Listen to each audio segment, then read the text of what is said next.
नमस्कार, खबर उत्तराखंड देख रहे हैं आप। मैं हूं आपके साथ विशालगर। खबरों की शुरुआत करेंगे बड़ी खबर से। देहरादून से बड़ी खबर मिल रही है। बॉबी पवार से पूछताछ हुई पूरी। सीबीआई ऑफिस में 9 घंटे तक चली पूछताछ। पेपर लीक मामले में सीबीआई ने की थी जांच। सीबीआई अधिकारियों ने बॉबी पवार से पूछताछ की। बॉबी पवार ने सोशल मीडिया में उठाया था मुद्दा, तो यह बड़ी खबर आप तक पहुंचा रहे हैं, जहां पर बॉबी पवार से भी पूछताछ की गई है। सीबीआई ऑफिस में 9 घंटे तक यह पूछताछ चली है। पेपर लीक मामले में सीबीआई ने जांच की थी और सीबीआई अधिकारियों ने बॉबी पवार से पूछताछ की। लगभग 9 घंटे तक ये पूछताछ हुई। बॉबी पवार ने सोशल मीडिया में ये मुद्दा भी उठाया था।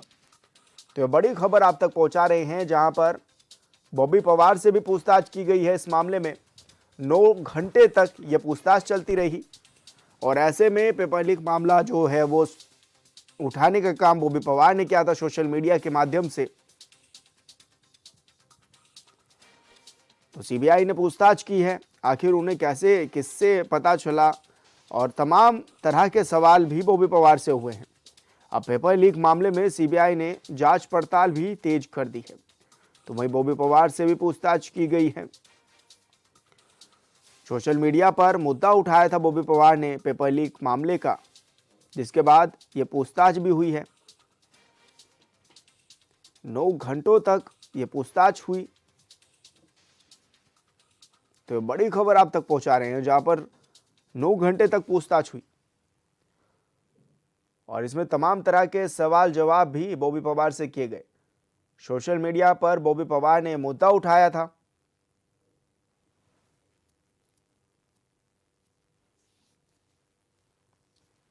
तो ये बड़ी खबर आप तक पहुंचा रहे हैं, जहां पर बॉबी पवार से पूछताछ की गई है। सीबीआई ऑफिस में लगभग 9 घंटे तक ये पूछताछ चली है।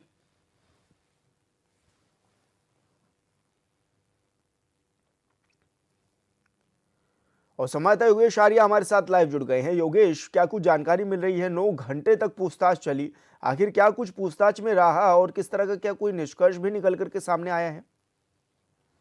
देखिए विशाल, जिस तरह से इस पूरे प्रकरण को देखा जाए कि यूके ट्रिपल एस का ये पेपर लीक का जो मामला था, ये गंभीर मामला था और इस मामले को लेकर के जिस तरह से अब सीबीआई जो है लगातार पूछताछ कर रही है। हालांकि अभी असिस्टेंट प्रोफेसर सुमन को गिरफ्तार किया गया था, उसके बाद बॉबी पवार को जो है इस पूरे प्रकरण पर जो है बुलाया गया और पूछताछ की गई और 9 घंटे तक लगभग ये पूछताछ चली। और क्योंकि 11:30 बजे के लगभग बॉबी पवार जो है कार्यालय पहुंचे सीबीआई के और उसके बाद से 9 घंटे उनकी पूछताछ चली और 9 घंटे के बाद जब वो बाहर निकले तो उन्होंने सोशल मीडिया पर एक वीडियो वायरल पोस्ट किया और उसमें उन्होंने कहा कि करीब 9 घंटे तक उनसे पूछताछ की गई है, लेकिन उनका कहना है कि जिस पहलू पर उनसे पूछताछ की जा रही है, इसके चलते दूसरे दृष्टिकोण पे भी पूछताछ होनी चाहिए और इसके साथ साथ उस पूरे प्रकरण पर भी जो है सीबीआई को जांच बढ़ानी चाहिए। उनका कहना है कि जो लोग गिरफ्तार किए गए थे, चाहे वो हाकम सिंह हो या अन्य लोग जो गिरफ्तार इस पूरे प्रकरण में हुए थे, उन दृष्टिकोण से भी देखना चाहिए।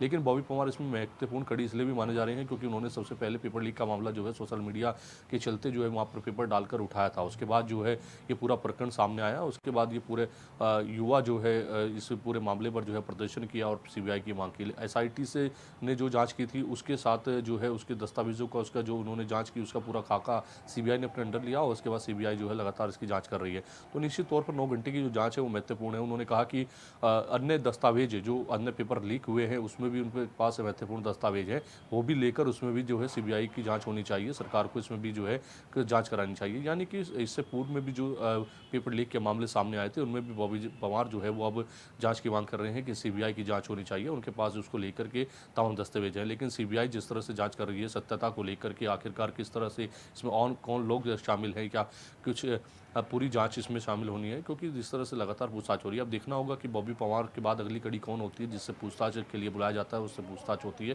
क्योंकि सीबीआई परत तो परत जिससे पूरे मामले से जुड़े लोगों से को बुला करके पूछताछ कर रही है, कुछ लोगों की गिरफ्तारी कर रही है और उनसे जांच करते हुए आगे इस जांच को बढ़ाई है ताकि इस पूरे मामले का हस्तक्षेप हो और जो है इसमें जो भी मुख्य आरोपी है उनकी गिरफ्तारी हो सके। जी लेकिन योगेश, अक्सर बॉबी पवार ये मुद्दे भी उठाते हैं कि उन्हें भी फंसाने की कोशिश की जा रही है। वो पिछली बार भी देखा गया था कि सोशल मीडिया के माध्यम से वो ये बता रहे थे कि सीबीआई उन्हें ही फंसाने की कोशिश कर रही है और इस तरह की जो चीज़ें थी वो सोशल मीडिया के माध्यम से कह रहे थे। तो कितनी सच्चाई इस पूरे मामले में नजर आ रही है? देखिए विशाल, इस पूरे प्रकरण को उन्होंने सोशल मीडिया के माध्यम से जब पहले उठाया था, लेकिन अब की अगर हम बात कर लें तो अब इस तरह की कोई बात सामने नहीं आई। उन्होंने 9 घंटे की पूछताछ में कहा कि हम सीबीआई के साथ देने के लिए तैयार हैं, इस पूरे मामले का खुलासा हो हम पूरी तरह से सहयोग करने के लिए तैयार हैं।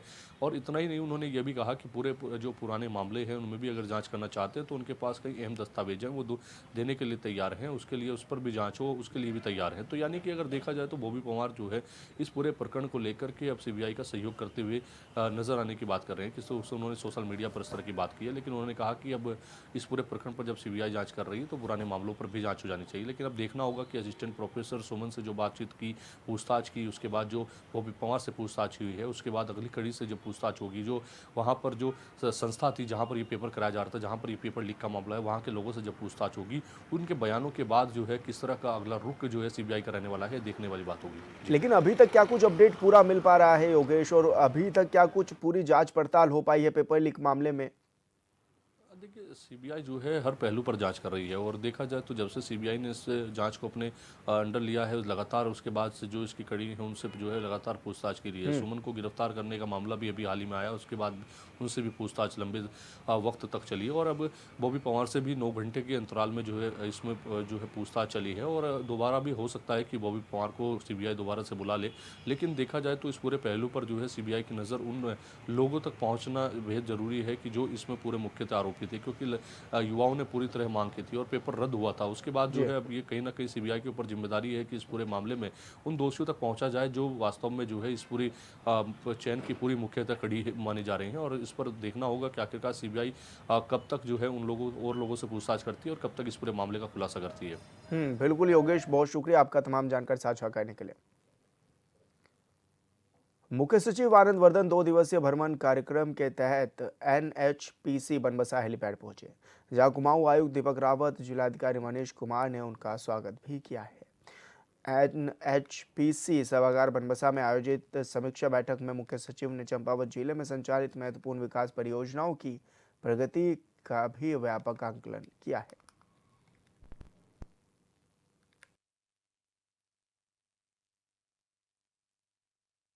कि ये पूरा क्षेत्र जो माननीय मुख्यमंत्री जी की एक विजन है कि हम पूरा एक रिवर फ्रंट डेवलपमेंट करें, प्लस यहाँ पे हम उस तरह की एक्टिविटीज़ भी करें इको टूरिज्म के, प्लस जो सिटी का ड्रेनेज है वो भी सुव्यवस्थित करें, प्लस जो फ्लडिंग या उस तरह के होती है घटनाएं उसको भी हम उसकी रोकथाम करें। तो अभी उसी पे काम चल रहा है, सभी विभिन्न एजेंसी विभिन्न विभाग उस पर काम कर रहे हैं। मुख्य सचिव चंपावत के स्वाला भूस्खलन क्षेत्र पर पहुंचे। मौके पर पहुंचकर पहाड़ी गिर रहे भूस्खलन का स्थलीय निरीक्षण मुख्य सचिव ने किया है। मुख्य सचिव आनंद वर्धन देर शाम स्वाला क्षेत्र का स्थलीय निरीक्षण करने पहुंचे थे और राष्ट्रीय राजमार्ग पर चल रहे सुधार, चौड़ीकरण और यातायात व्यवस्थाओं का भी उन्होंने जायजा लिया है।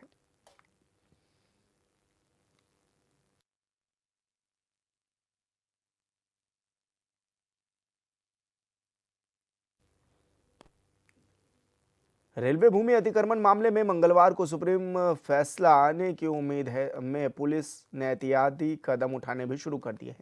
कानून व्यवस्था बनाए रखने के लिए भनभूलपुरा से एहतियातन 21 लोगों को गिरफ्तार भी किया गया है।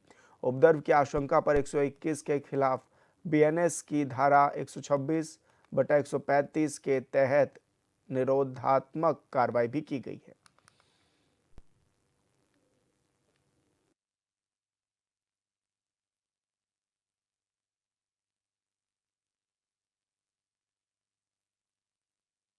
आगामी 2 दिसंबर का माननीय सर्वोच्च न्यायालय में डिसीजन प्रत्याशा में है। बनभूलपुरा रेलवे भूमि अतिक्रमण का जो पिटीशन का डिसीजन प्रत्याशा में है, इसको लेकर संपूर्ण पुलिस और प्रशासन जो है हाई अलर्ट मोड में है। आज जो है क्रेडिबल इनपुट्स, फील्ड का असेसमेंट और एरिया असेसमेंट के आधार पर जो संभावित जो उपद्रवी लोग हैं उन पर जो है कठोर जो है प्रिवेंटिव मेजर्स हमने अमल में लाए गए हैं। अभी तक कुल 121 लोगों के विरुद्ध 135 और 126 BNSS सेक्शंस के अंडर कार्रवाई की गई है, जो पूर्व में CRPC में 107-16 कहते थे। उसके अंतर्गत 121 लोगों का चालान हमने आज जारी कराया है और उनको चालान डिलीवर भी हो गया है और उनको भारी धनराशि में मुचलका पाबंद किया जाएगा। और इसके अतिरिक्त कुल 21 लोगों को 21 लोगों को प्रिवेंटिव डिटेंशन के प्रावधानों के अंतर्गत हमने हिरासत में लिया है और गिरफ्तारी में लिया है। इसके अलावा भी सोशल मीडिया में, फील्ड में और अलग अलग प्लेटफॉर्म्स पे हमारा जो है सतर्क नज़र बनी हुई है। किसी भी प्रकार की अवांछनीय और अप्रिय और उपद्रवी कृत्य को जो करता भी है या करने का प्लानिंग भी करता है, उनके ऊपर कठोर एक्शंस हम लेंगे। जिलाधिकारी स्वाति एस भदौरिया ने सोमवार को एनआईसी कक्ष में नेटवर्क प्रभावित क्षेत्रों को लेकर संबंधित विभाग और नेटवर्क कंपनियों के अधिकारियों के साथ बैठक की। उन्होंने सभी ऑपरेटरों को निर्देश दिए हैं कि जहां जहां नेटवर्क कम या बाधित है, उन क्षेत्रों का सर्वे कर शीघ्र रिपोर्ट प्रस्तुत की जाए। जिलाधिकारी ने कहा है कि राजस्व गांव और ग्राम पंचायतों में नेटवर्क की स्थिति को भी स्पष्ट होना चाहिए।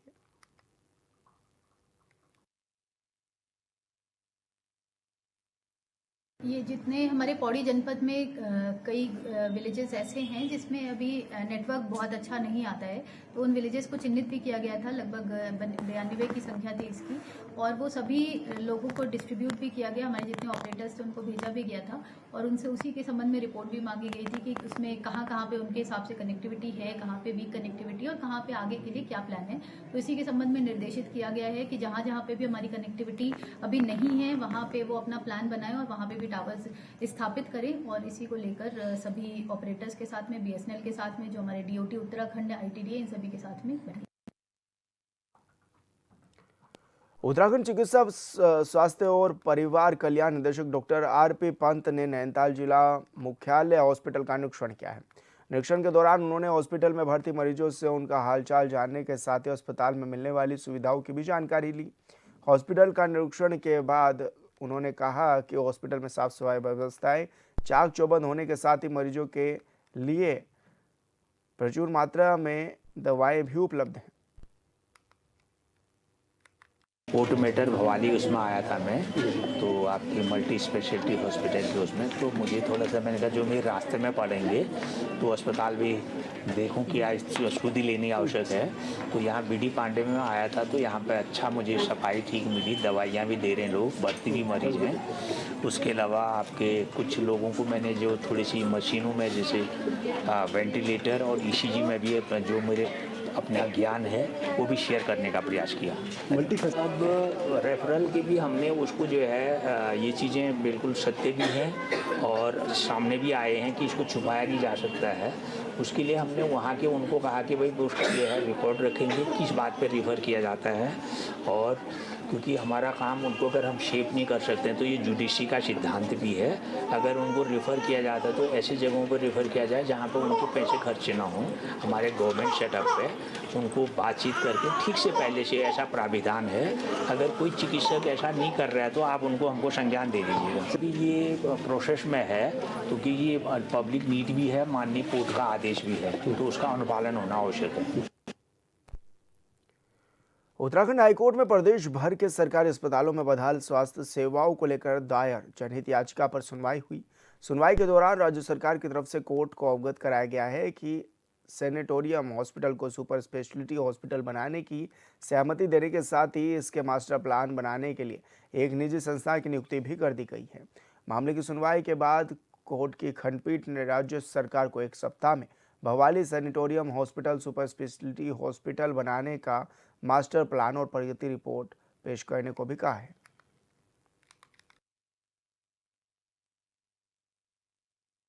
स्टेट लीगल सर्विसेज अथॉरिटी ने पिटीशन फाइल की थी। बीडी पांडे अस्पताल में स्वास्थ्य सुविधाओं का इंफ्रास्ट्रक्चर उसमें कमी है और यहाँ पर प्रॉपर इलाज नहीं मिल पा रहा, तो उस पर कोर्ट ने पूर्व में ये सजेशन दिया था कि जो भवाली में सैनिटोरियम की लैंड है तो उस पर एक मल्टी स्पेशलिटी हॉस्पिटल बनाया जाए जिससे अन्य पर्वतीय क्षेत्र के लोगों को भी सुविधा मिले।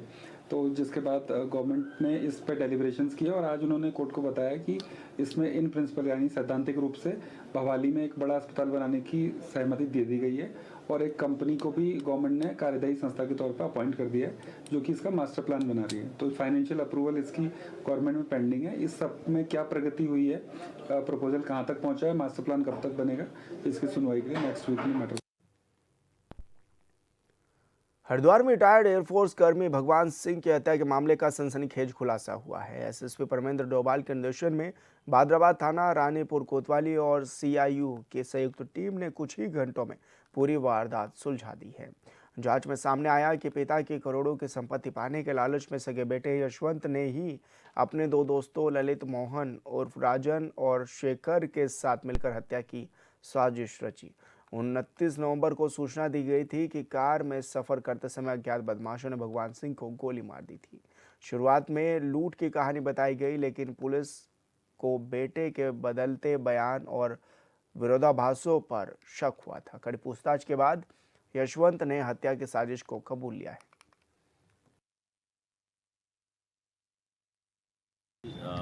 भादराबाद थाना क्षेत्र में एक हत्याकांड की सूचना पुलिस को मिली थी, जिसमें जो वादी है वो मृतक का बेटा था। उसके द्वारा पुलिस को 112 के माध्यम से बताया गया था कि एक अज्ञात व्यक्ति द्वारा गाड़ी रोक के उनके पिता की जो हत्या की गई है। तत्काल पुलिस ने पूरे मामले को संज्ञान में लेते हुए बहुत डीपली इसमें हम लोगों ने जब पूरा इस पर विवेचना की तो ये बात तथ्य सामने आए कि जो वादी है एक्चुअल में वही इसमें संदिग्ध प्रतीत हो रहा था। तो उससे जब सख्ती से पूछताछ की गई तो उसके द्वारा इस पूरे घटनाक्रम में मास्टरमाइंड होना बताया गया। वादी जो मृतक है उसका खुद का बेटा है। उसके द्वारा अपने दो साथियों के साथ मिलकर अपने पिता की हत्या की गई। अभी तक जो प्रारंभिक जानकारी हमारे सामने आई है उसमें जो अभियुक्त है उसको अपने पिता से जो पैसों को लेकर कुछ लगातार अनबन चल रही थी, और क्योंकि उसका वो अपने पिता का इकलौता बेटा था, उसको पैसों की जो भी कमी वो फेस कर रहा था उसको अपने पिता को इसका जिम्मेदार मान रहा था। इसलिए उसके द्वारा अपने दो साथियों के साथ मिलकर 30 लाख रुपए में उसके द्वारा ये पूरी हत्याकांड के लिए दोनों को रैंसम देना, उसको पैसा देना स्वीकार किया है। और अभी जो हमारी अभी तक की जो जांच में अभी तक 3 लोग इसमें सामने आए हैं। तीनों को ही पुलिस के द्वारा पकड़ा गया है और जल्दी ही न्यायिक परीक्षा में। मुख्यमंत्री के निर्देश पर हरिद्वार को स्वच्छ और सुंदर बनाने के लक्ष्य के तहत जिलाधिकारी मयूर दीक्षित ने सिडकुल इंडस्ट्रियल क्षेत्र में सफाई अभियान की शुरुआत की है। और इस दौरान क्रीमी चौक और राजा बिस्किट फैक्ट्री क्षेत्र से अभियान को हरी झंडी दिखाते हुए उन्होंने उद्योग क्षेत्र की सफाई व्यवस्था को और बेहतर करने के भी निर्देश दिए हैं। जैसे कि मैंने बोला कि सफाई अभियान में केवल डिपार्टमेंट्स का ही रोल नहीं है, सभी को जोड़ा जा रहा है। आज सिडकुल में कई कंपनीज ने भी आगे बढ़कर अपना अपना एरियाज उनको दिया गया है, जहाँ पर वो न केवल सफाई करेंगे बल्कि आगे भी उसको मेंटेन करेंगे। आने वाले कुछ समय में हम लोग अन्य संगठनों को, धार्मिक संस्थाओं को, एनजीओ को भी जोड़ेंगे और निश्चित तौर पर इस पूरे जनपद में सभी को अपनी जिम्मेदारी के साथ अगर इस सफाई अभियान में वो कॉन्ट्रीब्यूट करेंगे तो एक पूरे हरिद्वार जनपद की एक नई तस्वीर होगी। हरिद्वार वासियों की समस्याओं का तुरंत निराकरण करने के उद्देश्य से मुख्यमंत्री के निर्देश पर जिलाधिकारी मयूर दीक्षित की अध्यक्षता में प्रत्येक सोमवार को जिला कार्यालय सभागार में जन सुनवाई कार्यक्रम आयोजित किया जा रहा है, जिसमें कई विभागों से संबंधित लगभग 90 शिकायतकर्ताओं ने अपनी समस्याएं भी दर्ज कराई हैं। समस्याओं का मौके पर निराकरण भी किया गया है। सोमवार की तरह आज भी जन सुनवाई की गई, जिसमें अभी तक जो है 90 के आसपास शिकायतें दर्ज की गई हैं। और इसमें माननीय मुख्यमंत्री जी के भी निर्देश हैं कि लगातार जन सुनवाई की जाए और सभी अधिकारियों को भी डायरेक्शन दिए गए कि वो अपने स्तर पर भी जो शिकायतें लंबित है उनका निस्तारण करें। सीएम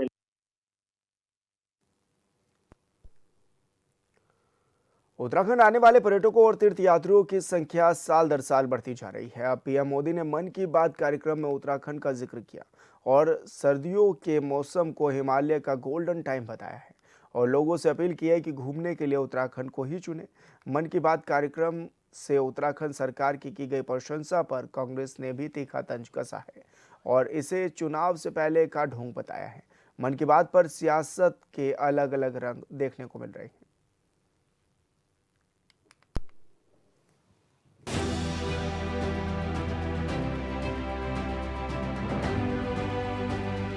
उत्तराखंड आने वाले पर्यटक और तीर्थ यात्रियों की संख्या साल दर साल बढ़ती जा रही है।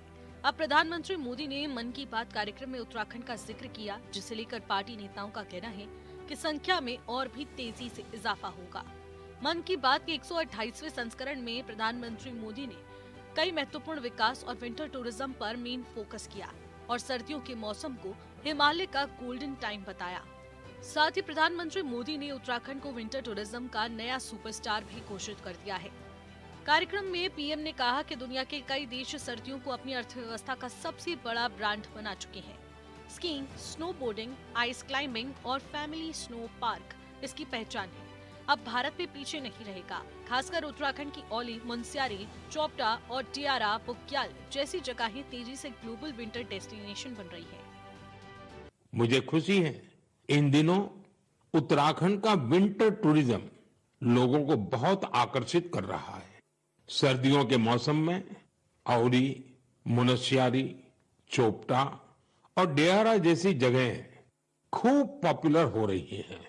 अभी कुछ सप्ताह पहले पिथौरागढ़ जिले में 14,500 फुट से अधिक की ऊंचाई पर आदि कैलाश में राज्य की पहली high altitude ultra run marathon का आयोजन किया गया था। इसमें देश भर के 18 राज्यों से 750 से ज्यादा एथलीट्स ने हिस्सा लिया था। आदि कैलाश की यात्रा पर जहां 3 साल पहले तक मात्र 2000 से कम पर्यटक आते थे, अब यह संख्या भी बढ़कर 30,000 से अधिक हो गई है। प्रधानमंत्री मोदी ने मन की बात में पिथौरागढ़ की 14,000 फीट से ऊंची पहली high altitude ultra run marathon का भी जिक्र किया। मैं सबसे पहले तो प्रधानमंत्री जी का समस्त उत्तराखंड वासियों की तरफ से बहुत आभार व्यक्त करता हूं उनका कि हर एक अवसर पर वो उत्तराखंड का स्मरण करते हैं और उत्तराखंड को पूरे देश और दुनिया के अंदर ले जाने का काम उन्होंने प्रधानमंत्री बनने के बाद किया है। उन्होंने जहां प्रधानमंत्री बनने के बाद अनेक ऐतिहासिक निर्णय लिए, 4 धाम ऑल वेदर रोडें बन रही हैं, पूरी तरह से बनकर तैयार हो गई हैं। हमारे बद्रीनाथ केदारनाथ धाम का मास्टर प्लान और नवनिर्माण पुनर्निर्माण का काम तेजी से चल रहा है। केदारनाथ धाम और हेमकुंड साहब जाने के लिए रोपवे का काम भी प्रारंभ होने वाला है। पिछले वर्ष हर्षिल मुखवा आकर शीतकालीन यात्रा का प्रमोशन करना हो, या इसके साथ साथ आदि कैलाश 17,000 फुट से अधिक ऊंचाई वाला स्थान जहां अभी अल्ट्रा मैराथन हुई, जिसका कल प्रधानमंत्री जी ने अपने मन की बात के कार्यक्रम में उल्लेख किया, ऐसे स्थानों पर जाना हो, सीमांत क्षेत्र गुंजी जाना हो, जागेश्वर धाम जाना हो, सभी स्थानों को उन्होंने कहीं न कहीं देश दुनिया के अंदर ले जाने का काम किया है। वैसे देखा जाए तो उत्तराखंड सरकार लगातार उत्तराखंड को मोस्ट फेवरेट विंटर डेस्टिनेशन के रूप में विकसित करने के लिए हर संभव प्रयास कर रही है। टूरिज्म के लिए कनेक्टिविटी, इंफ्रास्ट्रक्चर, लोकल फूड और होम स्टे नीति पर जबरदस्त काम। अजय टम्टा और प्रदेश महामंत्री कुंदन परिहार ने भी पीएम का धन्यवाद व्यक्त किया। आज मन की बात के कार्यक्रम में माननीय प्रधानमंत्री जी ने उत्तराखंड देवभूमि के बारे में बड़े लंबे और सारे यहाँ के विंटर टूरिज्म से लेकर और धार्मिक स्थलों के बारे में चर्चा की। आज आदि कैलाश तक हमारा पूरा रोड है। लीपू लेक यानी कि भारत के बॉर्डर तक हमारे मोटर मार्ग विकसित किए गए हैं। ये तभी संभव हो पाया है जब माननीय प्रधानमंत्री जी के मार्गदर्शन से ये संभव हुआ है। देखिए, प्रधानमंत्री जी के मैं शुरू से इस बात को कहता हूँ कि उत्तराखंड के प्रति उनका लगाव है, जो स्नेह है, वो 28वें एपिसोड में भी हमको देखने को मिला है। उनकी चिंता भी है कि राज्य जहाँ देवभूमि के स्वरूप के रूप में है, वहीं टूरिज्म के रूप में भी ये राज्य विकसित हो, ऐसे उनकी परिकल्पना भी है। इधर उत्तराखंड कांग्रेस के प्रदेश अध्यक्ष गणेश गोदियाल का कहना है कि जहाँ जहाँ चुनाव आते हैं, मन की बात कार्यक्रम में पीएम उसी का जिक्र करके प्रशंसा करने लग जाती हैं। पहले बिहार, अब उत्तराखंड, क्योंकि उत्तराखंड में चुनाव है तो प्रधानमंत्री मोदी को उत्तराखंड की याद आ गई, वरना रजत जयंती पर तो यहाँ आकर कोई सौगात तक नहीं दी गई। आगे गोदियाल ने कहा कि मन की बात में उत्तराखंड का जिक्र होना सिर्फ चुनाव से पहले का ढोंग है। मन की बात से कुछ नहीं होना। जो पहाड़ की समस्या है उसे सरकार नजरअंदाज नहीं कर सकती। मोदी जी हर उस राज्य की बात करते हैं जहां धीरे धीरे चुनाव आने होते हैं। अब उत्तराखंड का चुनाव आना है, इसलिए उत्तराखंड को जो है मन की बात में वो उत्तराखंड का जिक्र कर रहा है। तो सवाल ये है कि मतलब जब काम पड़ने लगा है तब याद आने लगा है, जब तक काम नहीं था तब तक याद नहीं आया। अभी यहाँ आए थे, मैं पूछना चाहता हूँ आप भी लोगों को, यहाँ आए थे और रजत जयंती के 25 वर्ष हमारे रजत जयंती अवसर था, राज्य गठन का रजत जयंती अवसर पर आए, तो भाई उत्तराखंड को कुछ उस लायक उस अपने पद के अनुरूप कोई सौगात देके जाते। बिहार में जब चुनाव था, याद है आपको, 50,000 दूं कि 60,000 करोड़ दूं, 60,000 करोड़ दूं कि 70,000 करोड़ दूं। तो अगर यहाँ भी आके रजत जयंती पर बोल देते कि 60,000 करोड़ दूं कि 80,000 करोड़ दूं तो हमें अच्छा लगता। पर उस समय कुछ नहीं। अब धीरे धीरे चुनाव आ रहा है, तो माननीय प्रधानमंत्री जी पहले ही बता चुके हैं उत्तराखंड को कि उत्तराखंड में धामतापो योजना ज्यादा कारगर हो सकती है। ये तो पहले ही बोल चुके हैं। इसे चुनावी ढोंग कहें या फिर कुछ और, लेकिन ये बात किसी से नहीं छिपी है कि प्रधानमंत्री का उत्तराखंड से खास लगाव है और हर बार प्रधानमंत्री उत्तराखंड आने पर कोई बड़ी सौगात जरूर लाते हैं। लेकिन सवाल ये भी लाजमी है कि रजत जयंती के अवसर पर पीएम के आगमन पर जिन फैसलों की लोगों ने उम्मीद लगाई थी वो आज भी अधूरे हैं। Bureau report HNN 24/7।